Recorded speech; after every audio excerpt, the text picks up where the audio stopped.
Prions ensemble pour ce temps d'enseignement.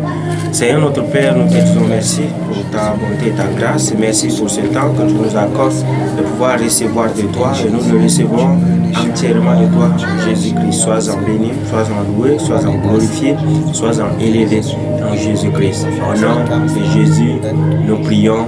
Amen. Gloire à Dieu. Bienvenue dans cet enseignement ce matin que nous avons pendant notre culte, surtout le premier culte de l'année. Gloire à Dieu. Qui est intitulé déjà Saisir le tout de Dieu. Amen. Saisir le tout de Dieu, ça veut dire pouvoir vivre avec tout ce que Dieu a pu obtenir pour nous. Et c'est ce que Dieu a fait. Dieu a obtenu des choses pour nous. Il nous l'a donné dès le début d'abord, mais nous l'avons perdu par Adam. Mais il a fait en sorte que nous retrouvons tout ce que nous avons perdu par Jésus. Gloire à Dieu. Et ce que Dieu a fait est tellement extraordinaire que Jésus, lorsqu'il était sur la croix, dans le livre de Jean, le chapitre 19 et le verset 30, nous avons la déclaration de Jésus sur la croix. Il dit ceci. Quand Jésus eut pris le vinaigre, il dit, tout est accompli. Et baissant la tête, il rendit l'esprit. Gloire à Dieu. Quand Jésus eut pris le vinaigre, il dit, tout est accompli. Et baissant la tête, il rendit l'esprit. Donc Jésus était venu avec une mission. Et à chaque fois que Jésus travaillait, que s'il guérissait, s'il le consolait, même lorsqu'il a commencé effectivement le ministère, la Bible nous dit dans le livre de Luc déjà, le chapitre 4, à partir du verset 17 et consort, en allant, la Bible nous dit qu'il a pris le livre et il a commencé par dire que l'Esprit du Seigneur est sur lui. Il m'a oint pour faire ceci, faire cela, faire cela, faire cela, faire cela. C'est-à-dire pour apporter véritablement des solutions. Donc il avait une mission et des objectifs qu'il devrait accomplir. Et à chaque fois qu'il ressuscitait, à chaque fois qu'il guérissait, la Bible nous dit selon les Écritures. Amen. Pour que les Écritures soient accomplies. Et dans telle Écriture, c'est qu'il a été dit qu'il va prendre nos infirmités, qu'il va prendre effectivement nos maladies et de nos douleurs qui s'est chargé. Et toutes ces choses, la Bible nous rappelle que des choses que Jésus faisait, c'est selon ce qui a été prévu, selon le plan qui avait été établi. Gloire à Dieu. Et donc à la fin de sa mission, lorsqu'il se retrouve sur la croix et qu'il est en train de gémir, de souffrir et qu'il venait à bout de souffle, il déclare enfin que tout est accompli. C'est pour dire que quoi? Guérir faisait partie de la mission, consoler faisait partie de la mission, ressusciter faisait partie de la mission, annoncer la bonne nouvelle faisait partie de la mission, mais lorsqu'il n'aurait pas donné la vie pour toute l'humanité, la mission ne serait pas encore totalement accomplie. Gloire à Dieu. Dans ce monde, toutes les missions, les objectifs, les activités, la plupart quasiment, quand on les prévoit, le taux de réalisation est de 100%. Ça c'est vrai. Mais on prévoit rarement qu'on veut aller atteindre 100%. Parce que souvent les 100%, on sait que c'est plus ou moins divers. Amen. Les 100% sont plutôt moins divers. Donc les objectifs, lorsque vous êtes fixé, on va vous donner un taux que vous devez réaliser, mais qui ne sera pas fixé à 100%. On va vous donner un certain seuil. Si vous atteignez tel, c'est que c'est bon. Gloire à Dieu. Et là, ça arrive. Beaucoup dans le domaine de vaccination. Quand vous débutez dans un contexte où les gens ne connaissent pas encore l'importance de cela, on va fixer un taux peut-être de 80%. Mais lorsqu'on va voir qu'on est arrivé et qu'on est arrivé à réussir à 82%, on se dit qu'on est allé à 2% de plus que ce qui était prévu. Donc la prochaine fois, on va encore pousser un peu plus le pourcentage, ainsi de suite, ainsi de suite. Mais c'est rare que dès que vous entamez une activité dans ce monde et on vous fixe un taux de réalisation de 100% pour vous évaluer sur ça. Non, c'est rare. Gloire à Dieu. Mais le Seigneur Jésus, lui, il était venu avec des points, des cases à cocher, pour qu'à la fin, ça atteigne les 100%. Alléluia. Et lui, il l'a fait. Et il a fait absolument les 100%. Gloire à Dieu. Et sur la croix, il déclare ceci, tout est accompli. Amen. Et il n'est pas en train de déclarer à un homme. Il le déclare à Dieu, celui qui l'a envoyé. Alléluia. Celui qui l'a envoyé, celui qui est lui-même. Il lui dit que tout est accompli. Ça veut dire que dans ce que j'ai fait, il n'y a plus rien d'autre que je pourrais y ajouter. Alléluia. Et cette parole, nous la retrouvons dans le livre d'Hébreux. Hébreux chapitre 4 nous le fait comprendre exactement. Gloire à Dieu. On va lire ensemble. Hébreux chapitre 4.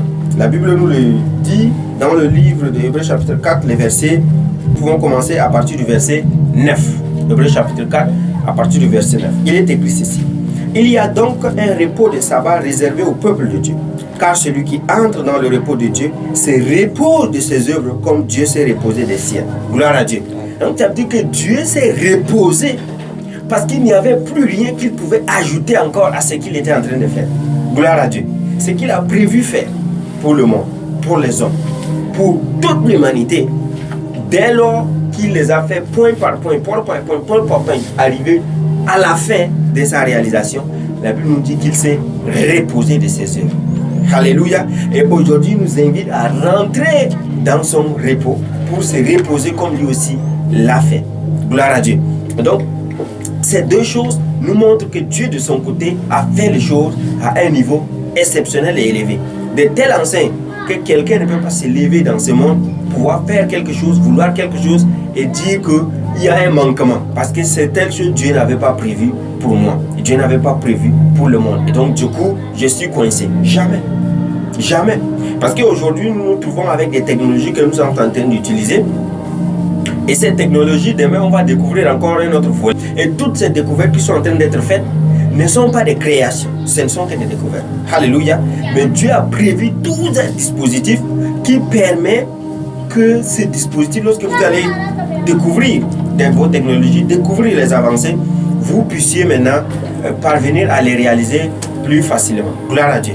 Et ça, c'est fait déjà par le Seigneur Jésus. J'aime apprendre souvent les exemples des réseaux. Par exemple, les téléphones. Nous les avons créés, on peut passer des appels, on peut s'envoyer des SMS. C'est vrai, on va dire que ceux qui ont créé cela sont assez intelligents et ils ont fait un travail remarquable. Mais comprenez que pour, par exemple, placer une antenne, ils ne placent pas n'importe où. C'est pourquoi, justement, des fois, on va prendre les champs des gens, on va prendre les terrains des gens et on va discuter avec eux pour dire, bon, en fait, on va implanter l'antenne à ce niveau-ci. C'est pour dire que le réseau ne se trouve pas n'importe où. Alléluia. Dieu a prévu cela et vous découvrez et vous suivez cela et vous faites tel qu'il avait prévu pour vous. Donc il savait très bien que vous allez arriver à un niveau où il fallait ces choses. Et dès lors que vous arrivez à ce niveau, vous vous rendez compte que Dieu avait prévu ça pour vous. C'est pas que vous allez encore créer quelque chose, non. Alléluia. Et donc voilà le niveau où nous, en tant que corps de Christ, en tant que chrétiens, devons le savoir. C'est que Dieu a prévu des choses pour chacun d'entre nous. Et ces choses qu'il a prévues sont des choses qui sont assez spirituelles. Maintenant, nous y rentrons et nous les prenons par les moyens qui viennent des moyens de Dieu. Alléluia. C'est pourquoi nous allons lire Galates chapitre 5, le verset 22. Galates chapitre 5, verset 22. C'est très important de le suivre de ce point. Il est écrit: mais le fruit de l'esprit, c'est l'amour, la joie, la paix, la patience, la bonté, la bénignité, la fidélité, la douceur, la tempérance. Gloire à Dieu. C'est le fruit de l'esprit. Alléluia. Et l'esprit, lui, est en nous. Normalement, nous l'avons reçu tous pour pouvoir avancer par lui. Tel que Romains aussi nous le dit. Romains chapitre 8, les versets 5 jusqu'à 11 décrit effectivement cet état de fait. Lorsque nous nous mettons à vivre par l'esprit, quels en sont les bénéfices, et lorsque nous nous mettons de ne pas vivre par l'esprit, quels en sont les désavantages. Gloire à Dieu. Mais malheureusement, dans le corps de Christ, il y a des moments que ça peut arriver. Les gens veulent absolument montrer que leur chair travaille, absolument montrer que effectivement leur manque d'amour doit travailler, effectivement que leur paix doit partir, que leur patience. Quelqu'un reste et dit: je suis au bout de ma patience déjà. Alléluia. Je suis au bout de ma patience, donc je vais montrer ce que je dois montrer. Personnellement, je ne me fie plus au fruit de l'esprit. Je ne me fie plus à ce que le Saint-Esprit m'aide à faire, à être. Mais je ne veux plus être patient cette fois-ci. Aujourd'hui, là, c'est aujourd'hui. Alléluia. Alors, vous arrivez au bout de cela, sachez que vous ne serez plus en train de profiter des choses de Dieu. Et c'est comme ça qu'à la fin de l'année, quand on arrive souvent au réveil de fin d'année, et quand on va donner à faire des témoignages, vous allez réfléchir longtemps pour pouvoir donner vos témoignages. Alléluia. Ou peut-être vos témoignages même seront des faveurs des autres. Peut-être c'est les autres même qui vous ont accompagné dans gloire à Dieu. Mais des choses que par vous-même le Seigneur a voulu que vous allez vous posséder parce qu'il vous a donné, vous n'êtes pas arrivé à cela. Pourquoi? Parce que vous avez voulu vous exprimer sans l'esprit. Vous-même, vous l'avez voulu vous exprimer. Lisons chapitre 8 de Romains par exemple. Romains chapitre 8 à partir du verset 5, où nous lisons ceci. Ceux en effet qui vivent selon la chair s'affectionnent aux choses de la chair, tandis que ceux qui vivent selon l'esprit s'affectionnent aux choses de l'esprit. En fait, quand on dit ceux qui vivent selon la chair s'affectionnent aux choses de la chair, beaucoup vont se référer directement peut-être à l'alcool, à la cigarette, référer à la fornication, référer par exemple au vol et tout ça. Gloire à Dieu. Mais ce n'est pas que cela. Si vous lisez le livre de Galates, nous y comprenons comme ça, nous y comprenons là-bas que la chair, ce n'est pas que la peau. Amen. Ce n'est pas que la viande que nous voyons là. Ce n'est pas que le corps. Alléluia. Parce que là-bas, il y est parlé aussi de la colère. Amen. La colère, par exemple, ça ne fait pas partie de la peau. Ça ne fait pas partie de la chair. La colère est un sentiment, est un ressenti. Vous ne sentez pas la colère comme si c'est quelque chose que vous pouvez saisir, comme du vol, comme par exemple quelqu'un que vous prenez en flagrant délit d'adultère. Vous ne prenez pas la colère, vous ne la trouvez pas comme ça. La colère, c'est une expression, un sentiment qui vous envahit. Ça veut dire que la colère, c'est une expression qui est dans l'âme. Alléluia. Elle est invisible. Maintenant, elle commande à la chair d'agir. Mais ce n'est pas la chair qui... Elle commande à la peau d'agir pour vivre ou bien manifester cette colère de manière pratique. Mais ce n'est pas cette manifestation pratique qui est sa source. Sa source vient de l'âme. Gloire à Dieu. Et donc, ces deux choses, l'âme et la chair, l'âme et la peau, comme nous pouvons le voir dans le corps, la Bible l'assimile dans une même appellation, la chair. Ça veut dire que c'est une partie qui n'a rien à voir avec le Seigneur, directement, dès le début. Amen. C'est une partie qui fait partie intégrante de l'être humain. Ce n'est pas une partie qui fait partie du salut aujourd'hui, par exemple. C'est vrai qu'on peut enseigner là dessus longuement, ça peut porter à polémique, mais c'est ainsi. La chair est une partie humaine de l'homme, est une partie soumise à la faiblesse de l'homme. Et donc, tout ce que vous avez ces ressentis dans vos cœurs, et vous voulez les exprimer. Le plus dangereux, c'est ça. Vous pouvez arriver à avoir ces ressentis et vouloir surpasser cela. Mais certains veulent l'exprimer. Même quand l'esprit veut dire autre chose, veut l'exprimer. Parce qu'il est dit ici, c'est quoi? Affection aux choses de la chair. Donc, c'est une affection, un désir. La volonté de vouloir être vraiment proche de ça. Je vais vivre, je vais manifester ça plutôt. Mais je ne voudrais pas plutôt m'affectionner à ce qui est la seconde partie ici. Tandis que ceux qui vivent selon l'esprit s'affectionnent aux choses de l'esprit. C'est une décision de vouloir vivre par l'esprit. Et dès lors que vous avez pris la décision de vouloir vivre par l'esprit, que vous vous trouvez face à une situation à réagir, vous décidez et vous aimez plus. Vous comportez selon l'esprit plutôt que vous comportez selon la chair. Mais si vous aimez la chair, pour que vous ayez toujours raison, pour que vous ayez toujours votre mot à dire, pour que vous vous exprimez, pour qu'on vous écoute fort, alléluia, vous êtes dans l'affection de la chair. Ça veut dire qu'à chaque fois qu'il y a des sujets qui doivent se présenter, vous allez mettre en avant votre chair. Alléluia. Mais sachez directement que quand vous êtes dans cette position, ne vous attendez pas à un miracle à la fin de l'année, que vous avez fait un certain bilan et vous allez dire, Jésus avait dit tout est accompli et je profite de ça. Non, ça ne va pas arriver. Alléluia, ça ne va pas arriver. Le verset 6 nous dit, et l'affection de la chair, c'est la mort. Ça ne va pas arriver parce que c'est ça. L'affection de la chair, c'est la mort. Ça veut dire que tout ce que le Seigneur a prévu, parce que tout ce que le Seigneur a prévu, c'est la vie. Lorsque nous lisons par exemple Jean chapitre 6, il est dit, la chair ne sert à rien, c'est l'esprit qui vivifie. Et les paroles que je vous ai données sont esprit et vie. Alléluia. Donc, les choses de Dieu sont esprit et vie. Et il nous a donné des choses qui sont de la vie. Ça prend de la vie. Ça nous donne de la vie. Et nous prospérons dans cela. Dans la santé, dans la provision, dans la paix, dans la joie, dans la réconciliation, dans le règlement des conflits. Le Seigneur, par son esprit, apporte la vie. Par exemple, il dit que nous n'avons pas à nous venger nous-mêmes. Pourquoi il dit cela? Ne vous vengez pas vous-même, mais laissez agir la colère. Car Dieu a dit à moi la rétribution et la vengeance, dit le Seigneur. Gloire à Dieu. Et donc cela signifie que quoi? Si Dieu dit cela, Dieu dit clairement que tout être humain a la capacité de se venger. Amen. C'est ce que Dieu voudrait dire. Tout être humain a la capacité de se venger. Mais néanmoins, ne t'affectionne pas à ça. Laisse ce droit de te venger et laisse-moi gérer. Et dès lors que tu le laisses gérer, c'est la vie qui va prendre effet là-bas. Parce que lorsque Dieu va se venger, il se vengera de la meilleure façon, qui va produire certainement la vie. Pour toi d'abord. Pour toi, ça va produire la vie. Parce que tu vas voir clairement que même au jour de demain, certainement s'il y a une opportunité, une occasion qui devrait vous mettre en contact avec la personne pour laquelle tu devrais te venger, il n'y aura pas de raison pour lui de te retenir dans son cœur. Parce qu'il sait que ce jour-là, tu n'avais pas utilisé ton droit de vengeance contre lui. Donc, si déjà vous êtes arrivé à un point de réconciliation, les relations vont aller simplement. Parce que c'est lui qui avait posé les actions, mais il n'y avait pas eu de réponse de ton côté. Alléluia. Ça, c'est quelque chose que nous avons à vivre. Mais malheureusement, le corps de Christ veut tellement être charnel, être rempli de chair, que finalement, nous ne nous retrouvons pas à pouvoir vivre toutes ces choses. Mais le vrai problème, c'est que justement, on enseigne la chair comme un aspect et du salut, et que tous ceux qui vivent manifestent la chair sont ceux qui ne sont pas sauvés, ceux qui ne vont pas se retrouver au ciel. Et c'est là aussi un faux problème.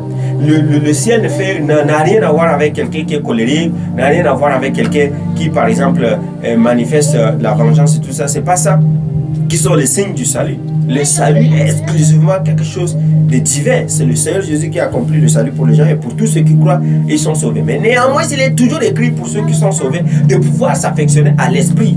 Ça veut dire s'attacher davantage à l'esprit, pour vivre par l'esprit, pour que dans leur vie de tous les jours, qu'il y ait l'expression de la vie, que la vie soit accompagnée dans les choses qu'ils font, que les choses qu'ils font soient vivantes. Alléluia. Dans tous les domaines de leur vie, qu'il y ait de la vie. Amen. Et l'affection de la chair, c'est la mort. Tandis que l'affection de l'esprit, c'est la vie et la paix. La vie et la paix. Ça veut dire qu'il y a la vie, mais il y a aussi la paix. Ça veut dire qu'on n'est pas perturbé. Parce qu'il y a telle nouvelle qui est arrivée, il y a telle réaction qui est là, et directement on est perturbé, on est hors de nous, on commence par déraper à tous les niveaux. Ça n'arrive pas. Ça n'arrive pas. Lorsque vous vous affectionnez à l'esprit, ça n'arrive pas. Même si les choses ne sont pas en train de se tracer comme il fallait, néanmoins, vous allez demeurer en calme. Vous allez demeurer très très calme. Au point où si après, ceux qui vous ont vu, vous les racontez qu'est-ce que vous êtes en train de vivre, ils seront simplement étonnés. Comment tu peux réagir de cette façon pendant que tu as toute cette situation que tu es en train de vivre. Alléluia. Parce que justement, nous avons su nous attacher à l'esprit. Verset 7 dit, car l'affection de la chair est inimitié contre Dieu. Elle est inimitié contre Dieu parce qu'elle ne se soumet pas à la loi de Dieu et qu'elle ne le peut même pas. Amen. Donc il y a certains qui restent là, qui disent non, oui, Dieu va m'aider. Dieu va m'aider et tout ça. Tu fais selon la chair et tu dis Dieu va t'aider. Il ne peut pas. Parce que tes réactions dans la chair là ne se soumettent même pas à Dieu. Et elles n'ont même pas la possibilité de se soumettre à Dieu. Dieu va aider qui? Dieu va aider quoi? Dans ce domaine, dans cette voie que tu as prise là, Dieu ne peut rien faire là-bas. Gloire à Dieu. Dieu ne peut rien faire là-bas.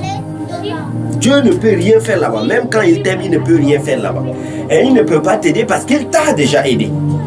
Il t'a déjà aidé. Jésus a dit tout est accompli. Alléluia. Et il a déversé l'esprit sur nous. Lorsque nous avons pris, nous avons reçu le Saint-Esprit. Et la vie éternelle. Et il n'y a pas quelque chose que Dieu va te faire davantage. Parce que le Seigneur nous dit ici qu'il s'est reposé de ses œuvres. Alléluia. Donc c'est pas qu'il est en train de continuer à faire un travail par rapport à quelque chose. Mais il se repose de tout ce qu'il a fait. Maintenant, il nous demande de comprendre et d'entrer dans ça. Maintenant, de choisir des affections. Soit d'une affection de la vie, soit d'une affection qui n'est pas de la vie. Deutéronome, par exemple, nous dit quoi? Il dit, voici, je mets devant toi la vie et la mort. Choisis la vie pour que tu vives. Et donc, il donne même des directives pour dire, bon, s'il y a un conseil, c'est deux voies. Tu peux choisir celle que tu veux. Mais je t'exhorte, je te conseille, je t'invite à prendre la voie de la vie. C'est pour dire, si Dieu dit ça, c'est pour dire il n'a pas beaucoup de possibilités déjà de pouvoir aider quelqu'un à marcher sur une voie quelconque. Parce qu'il a tout fait pour que nous, maintenant, nous prenions la marche. Alléluia. Et donc, ça, c'est quelque chose que nous avons besoin de comprendre pour pouvoir saisir le tout de Dieu.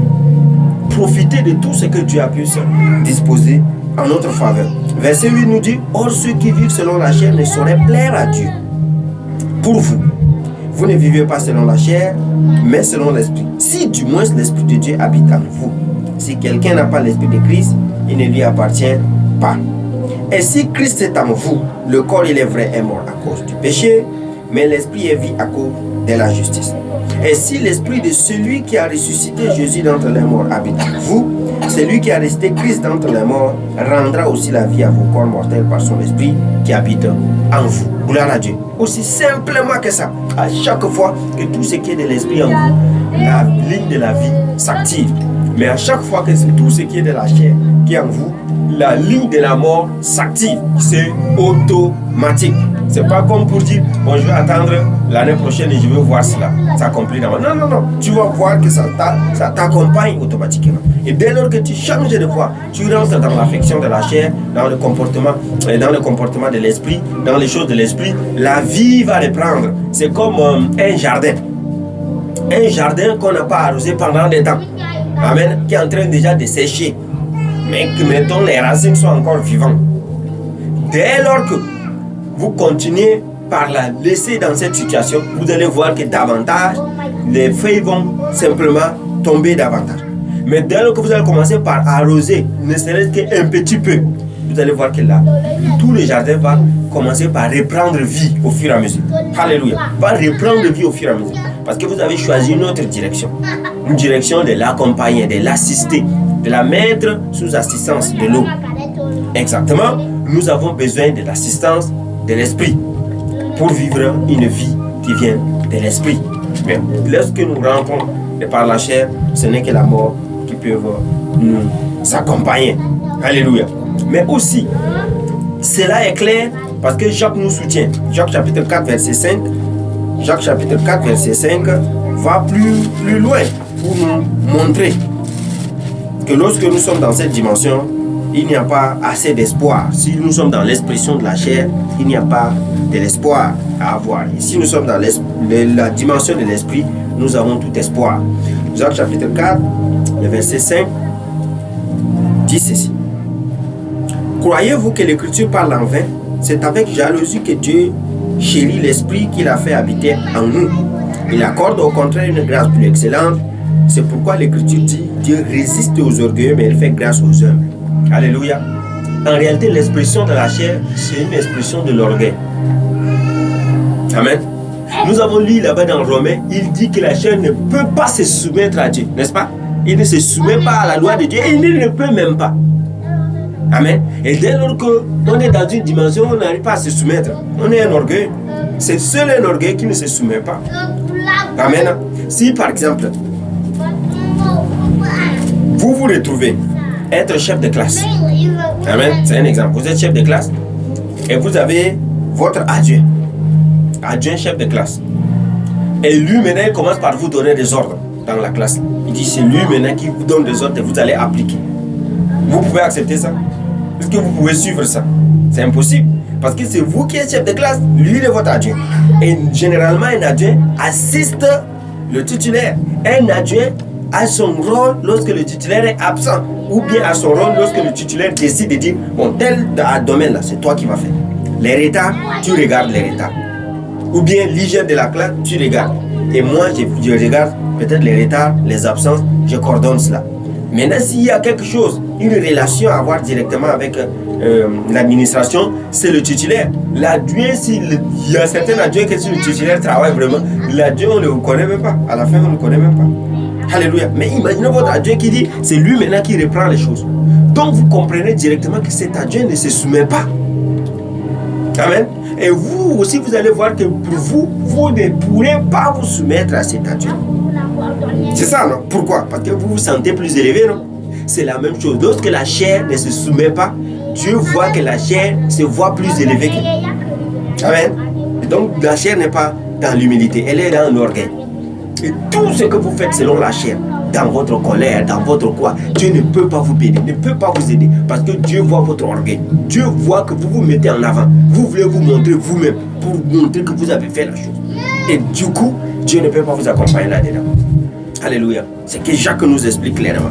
Maintenant, pourtant, il dit, accorde une grâce plus excellente à tous ceux qui rentrent par l'Esprit et veulent vivre par l'Esprit. Maintenant, verset 7 nous dit, soumettez-vous donc à Dieu, résistez au diable et il fuira loin de vous. Donc, pour tous ceux qui disent, oui, Dieu m'a tenté, il y résister. Alléluia. lorsqu'on résiste au diable, il y a une seule chose qu'il fait, il fuit. Il ne faut pas essayer, il ne faut pas tenter de résister. Il faut résister pour résister. Alléluia. Il faut résister pour résister et lui ne pourra que fuir. Parce qu'il n'a pas de temps. L'ennemi n'a pas de temps. L'ennemi est très pressé.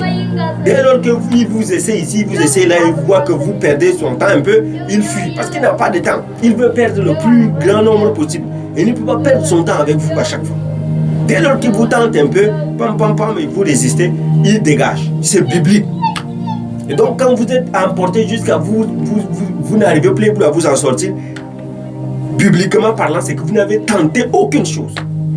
Vous n'avez même pas, peut-être vous avez voulu essayer de résister, mais vous n'avez pas vraiment résisté. Si vous avez résisté, l'ennemi fuit, le diable fuit pour toutes choses, dans tout domaine, dans toute dimension. Que vous avez une certaine souffrance, vous avez une certaine maladie, vous avez une certaine tristesse, vous ne vous sentez pas bien, vous n'êtes jamais en paix. Toutes ces choses, vous résistez réellement. Vous résistez, que ce soit la pauvreté, la misère, que vous n'arrivez pas à enfanter, que vous n'arrivez pas à vous marier. Toutes ces choses, vous résistez vraiment à la voix de l'ennemi. À la pensée de l'ennemi, elle va fuir. Et les pensées de la vie vont vous accompagner. Alléluia. Parce que justement, lorsque vous êtes dans toutes ces choses, des fois c'est la pensée qui est imposée sur vous. Vous êtes en train de penser, est-ce que je vais me marier? Est-ce que je vais trouver une bonne personne? Toutes vos pensées sont par exemple dirigées dans des mariages, des chèques, dans des problèmes là où il n'y a pas. Et puis c'est toutes ces choses qui sont en vous. Et vous ne résistez pas pour faire fuir ces pensées au bout d'un moment, pour que les meilleures pensées puissent vous envahir, les pensées de Dieu puissent vous accompagner. Dès lors que vous êtes dans ça, vous allez vivre votre situation. Votre situation dépend en plus grande partie de vous. Mais pour tous ceux qui ne connaissent pas, n'écoutent pas, ne reçoivent pas la voix de Dieu, ils ont un peu raison, mais leur ignorance les tue, les détruit. Mais pour ceux qui sont dans la maison de Dieu, en train d'écouter la bonne parole de Dieu, vivre dans des situations obscures, vivre dans des douleurs, dans des problèmes, dans des soucis, c'est vraiment, ça relève de vous-même. Ça veut dire que c'est vous-même qui avez décidé de continuer dans cette position. Parce que ça vous plaît peut-être. Alléluia. Parce qu'il y a des gens que ça les plaît de se plaindre. Ça les plaît de se plaindre. C'est-à-dire qu'ils sentent que c'est comme s'ils sentent qu'ils vont être aimés par le Seigneur, va les consoler. Et puis, c'est pas ça. Gloire à Dieu. Alléluia. Dieu nous donne, nous a pris enfants. Il nous donne de grandir et de devenir des hommes pour pouvoir soutenir et accompagner les autres. Amen. Quand on vient dans la maison de Dieu, il faut se laisser accompagner, grandir pour pouvoir être utile aux autres. Mais quand vous êtes là, vous comptez que vous avez fait une semaine, vous avez fait 2 semaines, vous avez fait 3 semaines, vous avez fait 1 mois, vous avez fait 1 an, vous avez fait 2 ans, vous n'arrivez pas à accompagner un bébé. Réfléchissez par vous-même et regardez quelle est votre utilité. Vous grandissez inutilement. Alléluia. Le Seigneur veut véritablement se servir de vous. Il a mis des choses en vous pour pouvoir vous aider, pour que vous puissiez être utile aux autres. Vous êtes venus sur la terre pour un but. Amen. Et laissez ces buts couler en vous. Laissez ces buts s'exprimer en vous. Laissez vos buts pouvoir faire son travail en vous. Et lorsque vous restez là, vous voulez que vous soyez dans votre position. Oui, je suis là encore. J'ai besoin de la grâce de Dieu. Que le Seigneur me fasse ceci, que le Seigneur me fasse là. Pourtant, il a tout fait, il se repose. Amen. Et il vous donne juste d'apprendre. Et le peu que vous avez appris déjà, c'est bon. C'est bon, vous pouvez commencer avec ce peu. Amen. Et le reste va venir. Parce que quand vous allez tenter de mettre en pratique le peu que vous avez appris, vous allez voir que, bon, il y a tel point là, il fallait que je comprenne. Et vous allez poser une question et vous allez avancer. Et le Seigneur va vous accompagner. Amen. Mais le peu là, vous n'utilisez pas, vous allez même oublier comment les choses se font. Amen. Et du coup, vous allez rester dans cette position qui ne vous aide pas à avancer. Dieu n'a rien à faire lorsque on se met dans une position où on se sent humble, on est humble, on veut travailler et avancer par son esprit. Il nous donne d'être élevés parce qu'il nous donne la main. Il voit que nous sommes ceux qui ont besoin d'un accompagnement. Amen. Gloire à Dieu. Et Dieu est le maître suprême, ultime, bon et merveilleux. Mais l'unique qui connaît toutes choses et qui s'attend à ce qu'on lui demande encore. Alléluia. Et nous ne pouvons que marcher selon ce qu'il nous a demandé de faire. Que le Seigneur soit béni. Pendant ce temps où nous croyons, nous avons saisi l'essentiel, mais toutefois, nous laissons un temps pour pouvoir poser les questions qui pourraient nous permettre de comprendre davantage les points qui ont été plus ou moins flous. Amen.